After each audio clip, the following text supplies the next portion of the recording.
Good morning. Good morning, dear students. I am Dr. Indramal Goyal, lecturer of accountancy. Today, in this video, we will discuss one of the important part of financial statement of manufacturing concern. You know, व्यवसाय एक व्यापक शब्द है।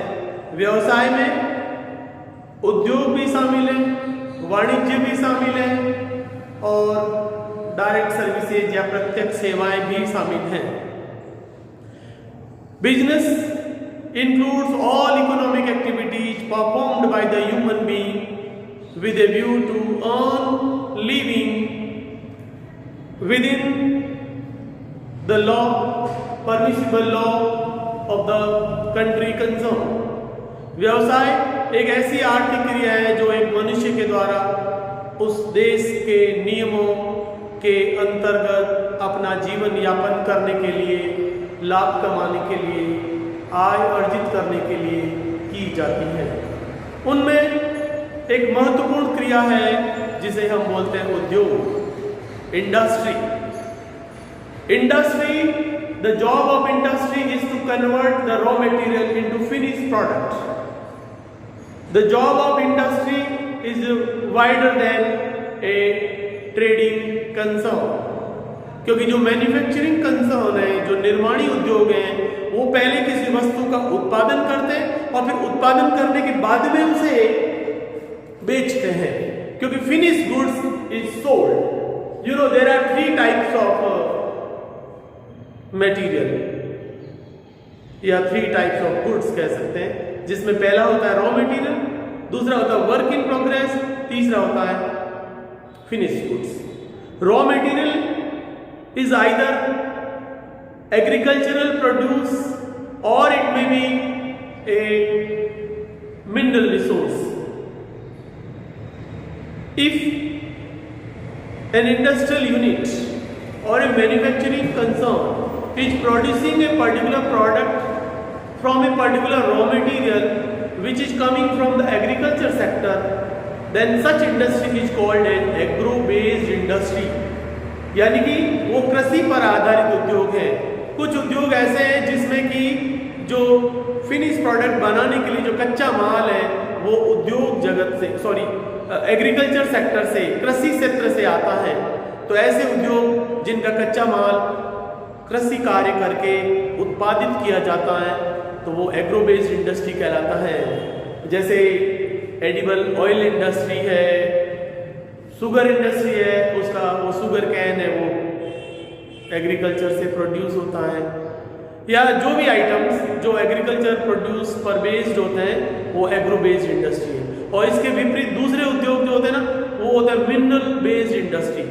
Mineral resources are extracted from the foetus of land, खनिज पदार्थ पर आधारित उद्योग। और खनिज पदार्थ भूगर्भ में छुपे हुए होते हैं, भूमि की खुदाई करके, जमीन की खुदाई करके उससे जो नेचुरल रिसोर्सेज हमें मिलते हैं वो निकाले जाते हैं, उस पर आधारित अगर उद्योग लगाते हैं तो मिनरल बेस्ड इंडस्ट्री कहलाते हैं। जैसे सीमेंट इंडस्ट्री है, उसमें जो चूना पत्थर है, जिप्सम है, काम आता है, वो माइनिंग करके निकाला जाता है।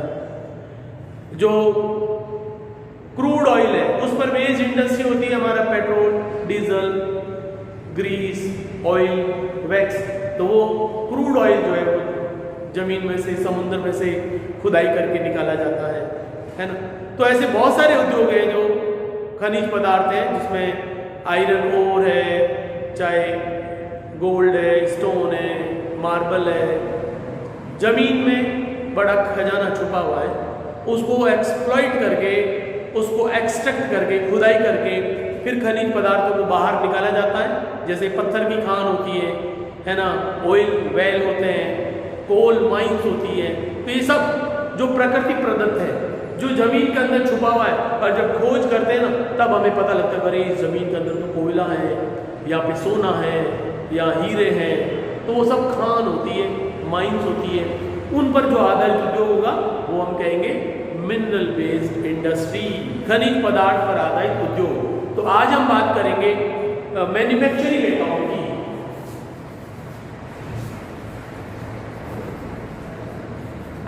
Manufacturing account is prepared by all the manufacturing concern. उत्पादन खाता, इसे आप प्रोडक्शन अकाउंट भी बोल सकते हैं, प्रोडक्शन उत्पादन खाता, क्योंकि यहाँ वस्तु का उत्पादन होता है। और उत्पादन कहाँ होता है? उत्पादन फैक्ट्री में होता है, इसको आप फैक्ट्री अकाउंट भी कह सकते हैं, उत्पादन प्रोडक्शन अकाउंट बोल सकते हैं या मैन्युफैक्चरिंग अकाउंट कह सकते हैं, एक ही बात है। और आपको पता हो गया कि जो उत्पादन होता है वो किसी न किसी कच्चे माल से होता है, रॉ मटेरियल से होता है। तो there are 3 forms of goods, raw material, work in progress and finish goods. कच्चा माल, अर्धनिर्मित माल और निर्मित माल। कच्चा माल या रॉ मटेरियल किसी भी पदार्थ की वह अवस्था है जो प्राकृतिक रूप से प्रदत्त है, जिस पर किसी प्रकार की कोई प्रोसेसिंग नहीं करी गई है। और work in progress finish goods और रॉ मटेरियल के बीच की अवस्था है, जब किसी कच्चे माल को थोड़ा सा प्रोसेसिंग करके उसका शेप इस तरह से चेंज किया जाता है कि उससे और बेटर प्रोडक्शन बनाया जा सके, तो वो वर्क इन प्रोग्रेस कहलाता है। जैसे मान लीजिए अगर हम शुगर इंडस्ट्री की बात करें तो शुगर इंडस्ट्री एक एग्रो बेस्ड इंडस्ट्री हो गई। अब शुगर इंडस्ट्री में शुगर कहाँ से बनती है? शुगर कैन से बनती है। शुगर कैन कहाँ से आता है? कृषि कार्य से, खेतों में कृषि करके फिर जो गन्ने का उत्पादन होता है, गन्ने से, तो जो गन्ना है वो हमारा रॉ मटेरियल है। फिर गन्ने से डायरेक्ट तो शुगर नहीं बनती है, गन्ने से उसका जूस निकाला जाता है प्रोसेसिंग करके, मशीनों से गन्ने से क्रशिंग करके उससे जो जूस निकाला जाता है। तो जो शुगर कैन से जो जूस निकाला गया है उसे अपन वर्क इन प्रोग्रेस कहेंगे। अर्धनिर्मित माल है, क्योंकि अब वह न तो गन्ना रहा न अभी शक्कर बन पाया, तो ये बीच की अवस्था वर्क इन प्रोग्रेस, अर्धनिर्मित माल, इसे आप सेमी फिनिश गुड्स भी कह सकते हैं। ठीक है। और उसके बाद में और जो है ना इसकी प्रोसेसिंग करके जो भी फिनिश गुड्स बनाने का जो प्रक्रिया होती है, सिस्टम होता है, टेक्निक होती है, उसकी सहायता से शुगर जूस से फिर जो है ना वो शुगर बनाई जाती है। जब शुगर बन जाती है तो फिनिश गुड्स कहलाएगी। ऐसे ही अगर हम कपड़े की बात करें, जो कॉटन क्लॉथ है, कॉटन क्लॉथ किससे बनता है? कॉटन क्लॉथ कॉटन से बनता है। कॉटन का मतलब रुई। अब कॉटन क्या होती है? कॉटन या बिनोला वो रुई है, वो खेतों में उत्पादन होता है। तो कॉटन जो है वो हमारा रॉ मटेरियल है। अब कॉटन के ऊपर से फिर उसमें जो है ना तंतु निकाले जाते हैं, फिर उनसे थ्रेड बनाए जाते हैं। तो जब कॉटन से हमने उसके थ्रेड बना लिए, तो जो कॉटन है वो रॉ मटेरियल, जो थ्रेड बना दिया, थ्रेड जो बने हुए वो हमारा जो धागे जो बने हुए वो हमारा वर्क इन प्रोग्रेस हो गया। अब उन धागों का फिर है ना मशीनों से वीविंग किया जाता है, बुनाई किया जाता है और फिर कपड़ा बनता है। तो जो थ्रेड है वो हमारा हो गया वर्क इन प्रोग्रेस, और थ्रेड का फिर वीविंग करके मशीनों से जो हमने कपड़ा बना लिया, तो जो कपड़ा है ना वो फिनिश गुड्स है। अगर जो धागे बनाने और धागे से कपड़ा बनाने की मशीनें हैं वो हाथ से चलाई जाती है तो वो हैंडलूम कहलाता है, करके तो हैंडलूम हो जाता है। जो वस्तुएं, जो कपड़ा हाथ से बनाया गया है वो हैंडलूम कहलाता है। हाथ से चलाए जाने वाले करघों से जो बनता है वो हैंडलूम, और जो मशीन से बनता है वो मशीन मेड होता है। तो मशीन मेड का थोड़ा फिनिशिंग ज़्यादा होती है और प्रोडक्शन भी ज़्यादा क्वांटिटी में किया जा सकता है। हैंडलूम में तो फिर धीरे धीरे प्रोडक्शन होता है, जितना रॉ मटेरियल होता है, जितना एक ह्यूमन बीइंग की काम करने की वर्किंग स्टेमिना कैपेसिटी होती है उसके अकॉर्डिंग काम होता है। ठीक है। तो हम बात कर रहे हैं मैन्युफैक्चरिंग अकाउंट की, इसे हम फैक्ट्री अकाउंट भी कह सकते हैं क्योंकि मैन्युफैक्चरिंग फैक्ट्री में होती है, और इसे हम प्रोडक्शन अकाउंट भी कह सकते हैं, उत्पादन खाता, क्योंकि जब माल का उत्पादन होता है, जब तैयार माल होता है उसी को बेचा जाता है, राइट। और अगर आप मैन्युफैक्चरिंग अकाउंट बनाएंगे for the year ending word आएगा, क्योंकि एंड ऑफ द ईयर बनाया जाता है। फॉर द ईयर एंडेड हम लिख सकते हैं 31 मार्च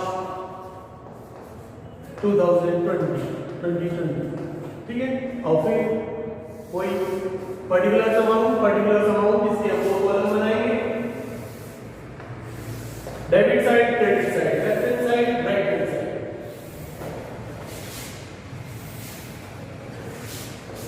तो you can write particulars, amount column, rupees column,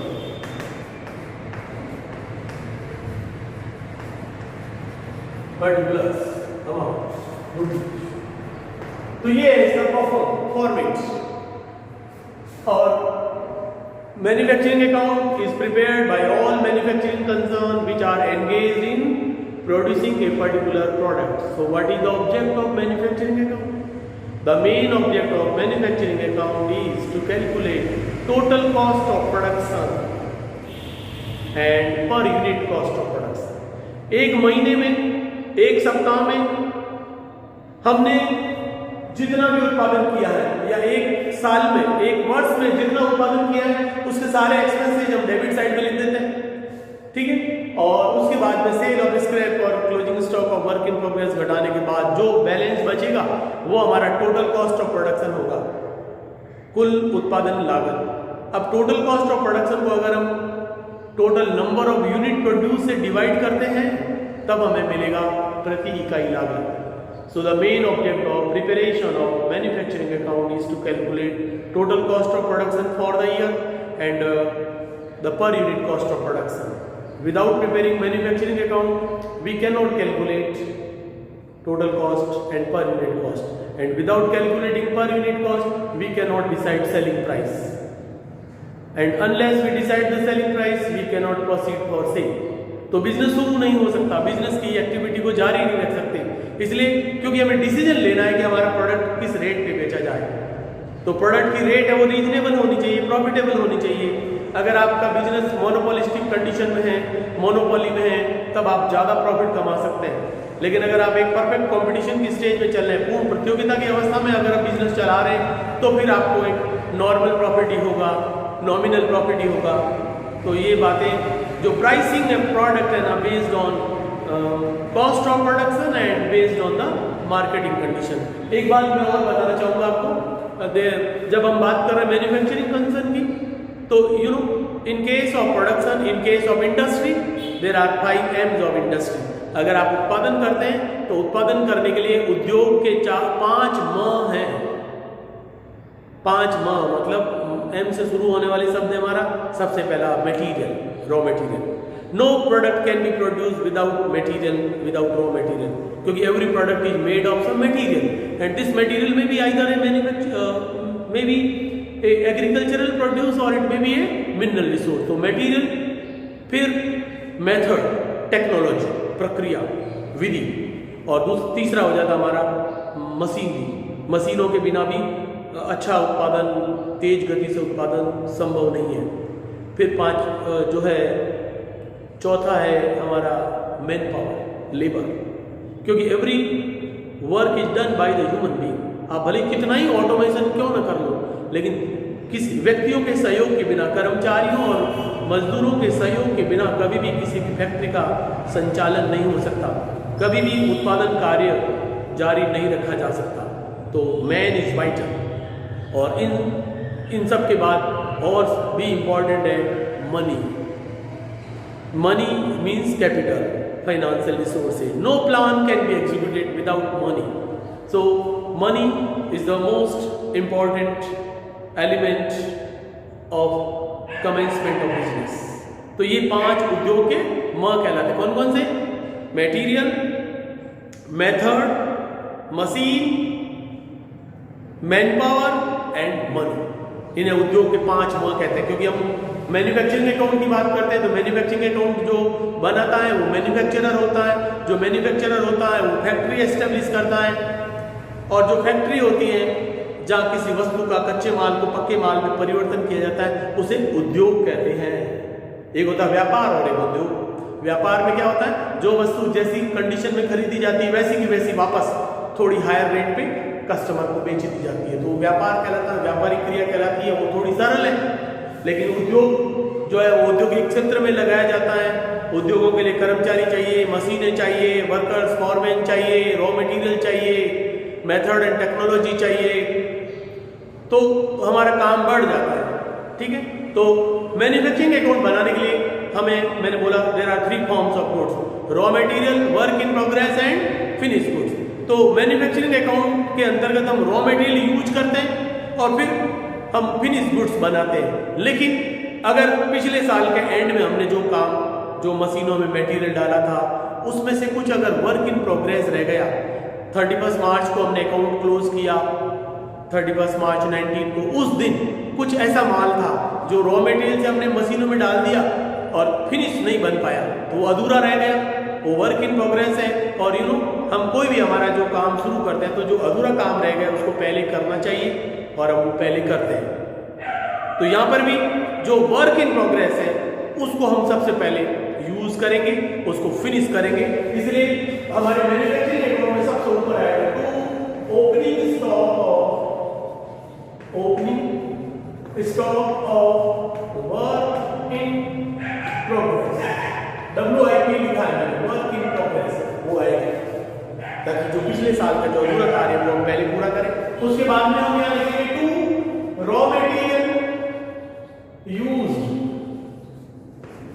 क्योंकि आपको पता है कोई भी प्रोडक्ट है बिना रॉ मटेरियल के नहीं बन सकता। तो टू रॉ मटेरियल यूज, तो उसका फॉर्मूला है रॉ मटेरियल का यूज कैसे निकालेंगे, तो हम यहाँ लिखेंगे, अंदर लिख देता हूँ यहाँ opening stock of raw material.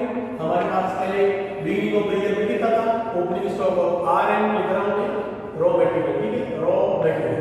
Opening stock of raw material कितना था, इसमें हमने ड्यूरिंग द ईयर कितना परचेज किया वो ऐड करें, ओपनिंग स्टॉक ऐड परचेज किया, उसमें से जो एंड ऑफ द ईयर जो रॉ मटेरियल हमारे बचा था वो घटा दो, तो लेस क्लोजिंग स्टॉक, तो वो आप घटा दीजिए।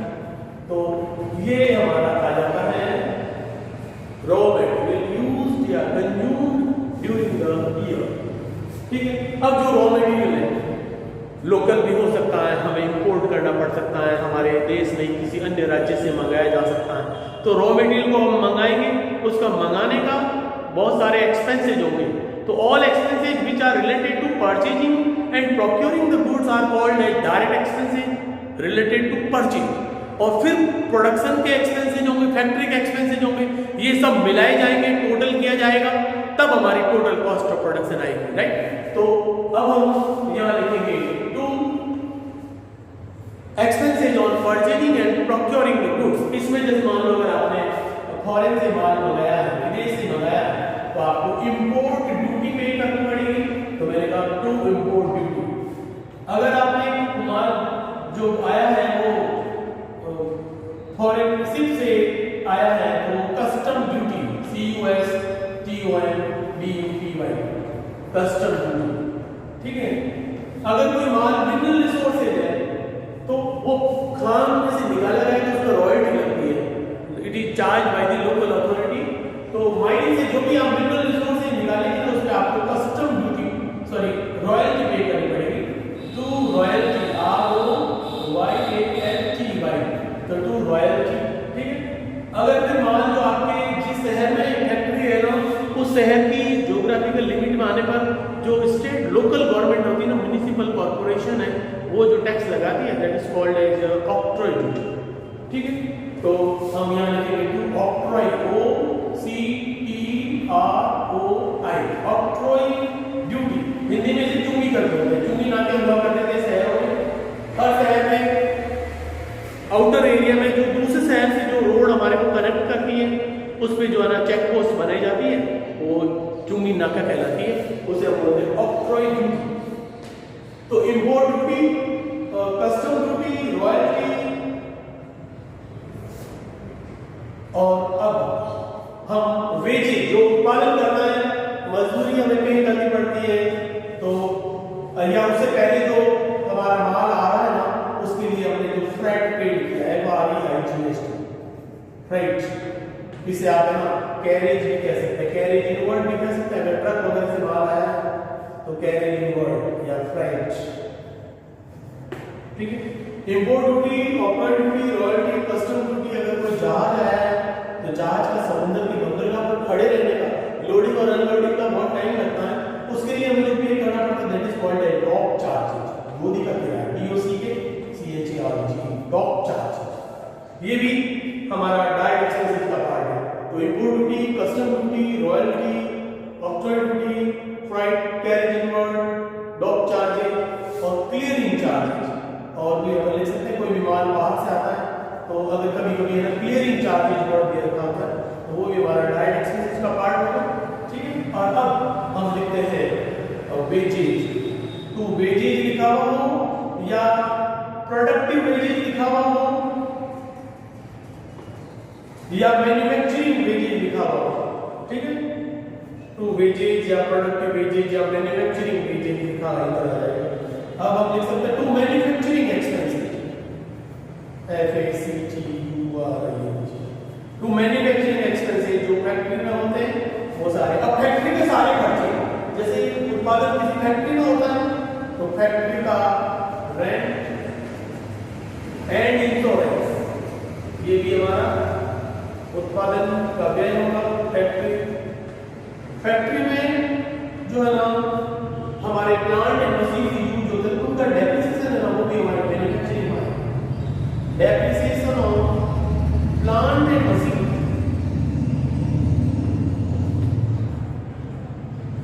ठीक है। Factory rent and insurance, depreciation of plant and machine की, manufacturing expenses, wages, productive wages.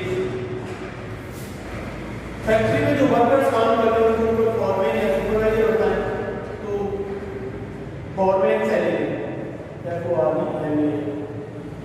Foreman salary ये आप लिख सकते हैं। और फैक्ट्री में जो एक्सपेंसेस होंगे क्या होंगे,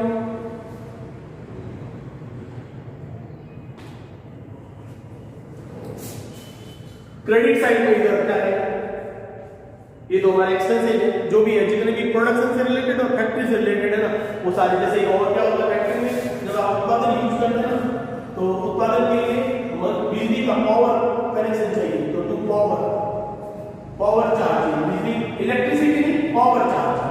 फिर उत्पादन के लिए होता है ना to coal gas and water, coal gas and water जो यूज होता है वो भी हमारा मैन्युफैक्चरिंग का पार्ट है। To coal gas and water, to power charges,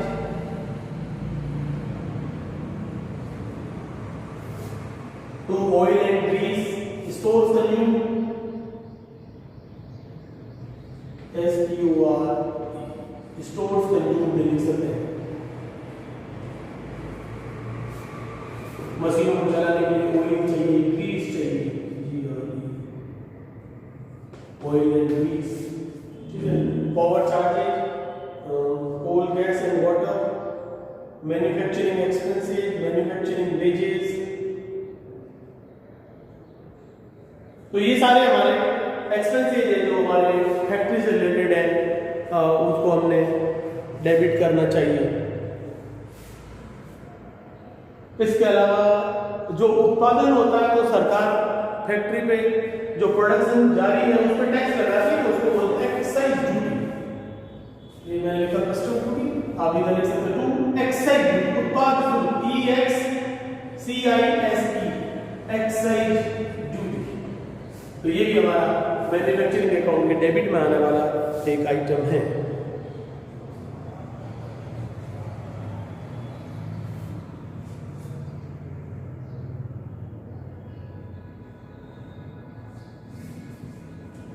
factory rent and insurance हमने लिख दिया है, पावर चार्ज हो गया, एक्साइज ड्यूटी हो गया, डेप्रिसिएशन ऑफ प्लांट हो गया, मैन्युफैक्चरिंग एक्सपेंसेस हो गया। और अब इसके अलावा जो है सेल, जो अगर हम प्रोडक्शन करते हैं तो during the process of production some of the raw material is scrap spoiled, तो वो स्क्रैप कहलाता है, उसको फिर वापस बेचा जाता है तो वो हमारी इनकम हो जाती है, तो उससे हमारी थोड़ी लागत कम हो जाती है। तो यहाँ लिखेंगे सेल ऑफ स्क्रैप, SCRAP, ठीक है। सेल ऑफ स्क्रैप और डिफेक्टिव मटेरियल, डिफेक्टिव मटेरियल।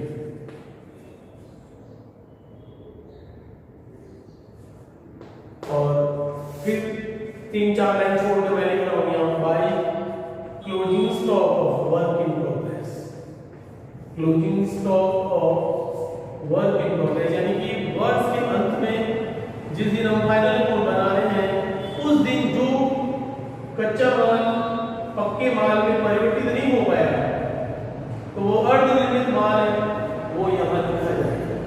और सारे एक्सपेंसेस की टोटल, परचेज के एक्सपेंसेस और फैक्ट्री के एक्सपेंसेस, इनको टोटल कर देंगे, उसमें से ये सेल ऑफ स्क्रैप घट जाएगा क्रेडिट वाला, closing stock of work in progress घट जाएगा, फिर जो डिफरेंस की राशि होगी उसे हम बोलेंगे बाय कॉस्ट ऑफ प्रोडक्शन। उसे हम जो कॉस्ट ऑफ प्रोडक्शन है, उत्पादन लागत है, उसे हम ट्रेडिंग अकाउंट में ट्रांसफर करेंगे। तो आप क्रेडिट में लिखोगे by cost of production transfer to trading account.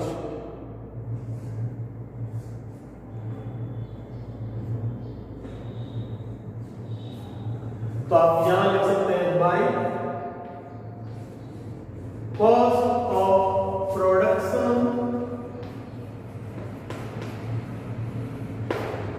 Transfer to, पूरा लिखा जाता है ऐसे, ट्रांसफर टू ट्रेडिंग, क्योंकि यहां से जो फिनिश माल हुआ उसकी हम ट्रेडिंग करते हैं, तो वो ट्रेडिंग अकाउंट में जाता है। या आप सीधा ये लिख सकते हैं और you can write by trading. तो एंट्री बनेगी trading account debit to manufacturing account, तो ट्रेडिंग अकाउंट के डेबिट में टू मैन्युफैक्चरिंग आ जाएगा, और मैन्युफैक्चरिंग अकाउंट हमने लिख दिया बाय ट्रेडिंग अकाउंट। तो by trading account transfer of goods.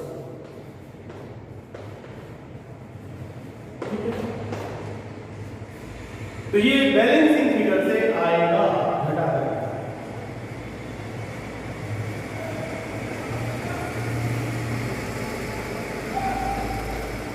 Balancing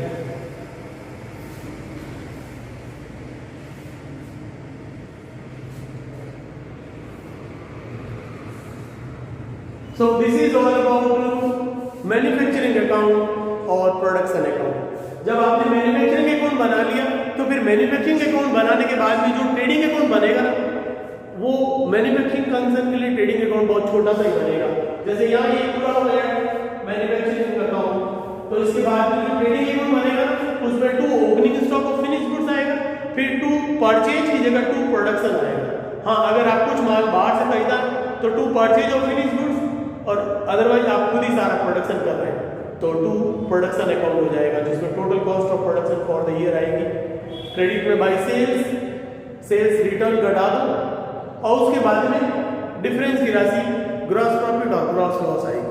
तो इन case of manufacturing concern, manufacturing account तो बहुत बड़ा बनेगा और ट्रेडिंग अकाउंट बहुत छोटा सा बनेगा।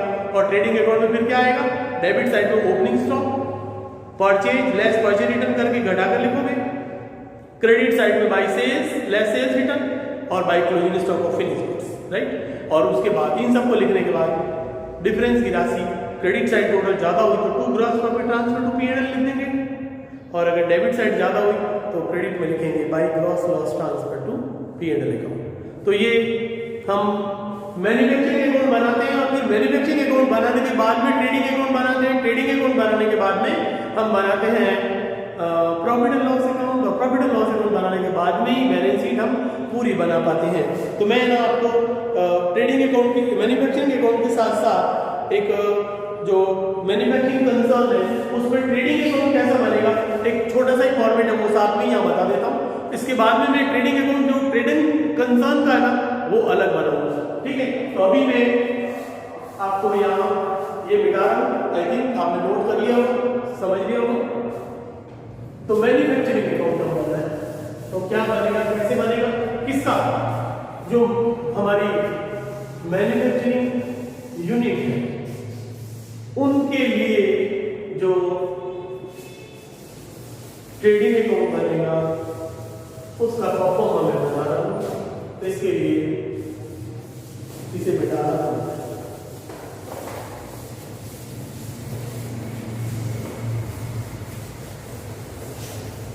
तो manufacturing concern, manufacturing concern prepare financial statement at end of the year, and there are 4 financial statement prepared by manufacturing concern. पहला है मैन्युफैक्चरिंग अकाउंट जो मैंने यहां बनाया था।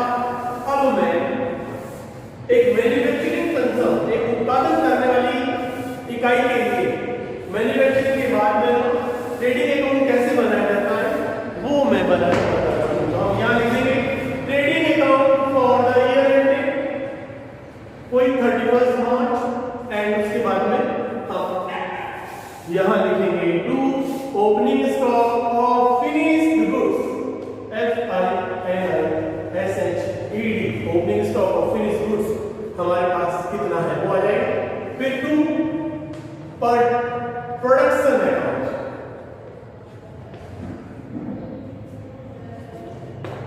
टू प्रोडक्शन अकाउंट, यानी कि इसमें आपने जो माल प्रोडक्शन किया वो, और अगर आपने जो बाजार से खरीदा भी है तो टू परचेज भी लिख सकते हैं। और वो परचेज क्या होगा, गुड्स का, फिनिश गुड्स का परचेज अगर आपने थोड़ा करना पड़ा, जनरली नहीं करते हैं क्योंकि हम खुद ही अपना माल बनाते हैं फिर बेचते हैं, लेकिन अगर आपने परचेज किया है फिनिश गुड्स ओनली तो वो इधर है, ठीक।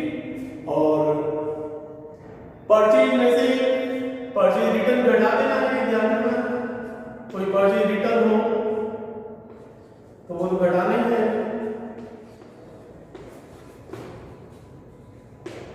और फिर ये बाहर निकलेगा, इधर बाय सेल्स आएगा। सेल्स में भी आपको पता है क्रेडिट सेल्स होती है ज्यादातर, वो लिख दिया। फिर कैश सेल्स है वो हम ऐड कर देते हैं, और दोनों को ऐड करने के बाद में उसमें से कोई सेल्स रिटर्न हुआ तो घटाना ही पड़ेगा। और नेट सेल्स है ना वो हम आउटर वाला में बाहर लिखेंगे, और इधर हम लिखेंगे bye closing stock of finish goods.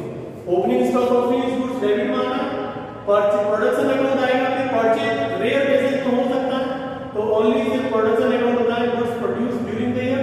Bye sales, sales में कैश और क्रेडिट सेल्स अलग अलग दी गई तो दोनों को जोड़ के फिर सेल्स रिटर्न घटा के बाहर लिखना है। और अगर केवल सेल्स ही दी हुई है, रिटर्न नहीं दिया हुआ है, कैश और क्रेडिट सेल्स अलग अलग नहीं दिया हुआ है, तो आपको अलग अलग लिखने की जरूरत नहीं है, आप सीधा बाहर लिख सकते हैं। और यहाँ आएगा bye closing stock. Closing stock किसका, ऑफ फिनिश्ड गुड्स, क्योंकि ये ट्रेडिंग अकाउंट है और सिर्फ फिनिश्ड गुड्स की ही ट्रेडिंग होती है। इन सबको लिखने के बाद में क्या, opening stock, purchase, sales and closing stock of finished goods, ये सब तैयार माल है। अब अगर क्रेडिट साइड ज्यादा होगी तो इसे ग्रॉस प्रॉफिट आएगा, आप यहाँ लिखेंगे to gross profit transfer to profit and loss account. यहाँ अब किसी भी बिजनेस में या तो ग्रॉस प्रॉफिट होता है या ग्रॉस लॉस हो सकता है। अगर ये चारों आइटम परचेज से ओपनिंग स्टॉक, क्लोजिंग स्टॉक लिखने के बाद डेबिट साइड ज्यादा होगी टोटल तो फिर ग्रॉस लॉस आएगा, वो क्रेडिट में लिखेंगे और यहाँ ऐसा लिखा जाएगा by gross loss transfer to profit and loss account. और फिर इसकी दोनों तरफ भी हम टोटल कर लेंगे। और जो अब उसके बाद जब ट्रेडिंग बन गया तो फिर पीएनएल बनेगा। जो ग्रॉस लॉस आया तो पीएनएल के डेबिट साइड में इधर आएगा, और जो ग्रॉस प्रॉफिट है तो ये पीएनएल अकाउंट के क्रेडिट साइड में इधर लिखेंगे। ट्रेडिंग अकाउंट बनने के बाद में पीएनएल अकाउंट शुरू होता है, मैन्युफैक्चरिंग अकाउंट बनाने के बाद में ट्रेडिंग अकाउंट बनता है, ठीक है। तो this is all about manufacturing account and trading account of A manufacturing concern. So I think you got the knowledge of each and every element containing manufacturing and trading account. So watch this video completely, then only you will get the knowledge. You can share this video to your friends and colleagues, and don't forget to subscribe the video. If you will subscribe this video, then certainly you will get intimation of all my next videos that I am preparing on each and every small topic forming part of syllabus of the basics of accounting and even related to advanced accounting. So it will be certainly helpful for you and for the other fellows, for the other students. So please keep continuous study and watch this video, share this video. Thank you very much. God bless.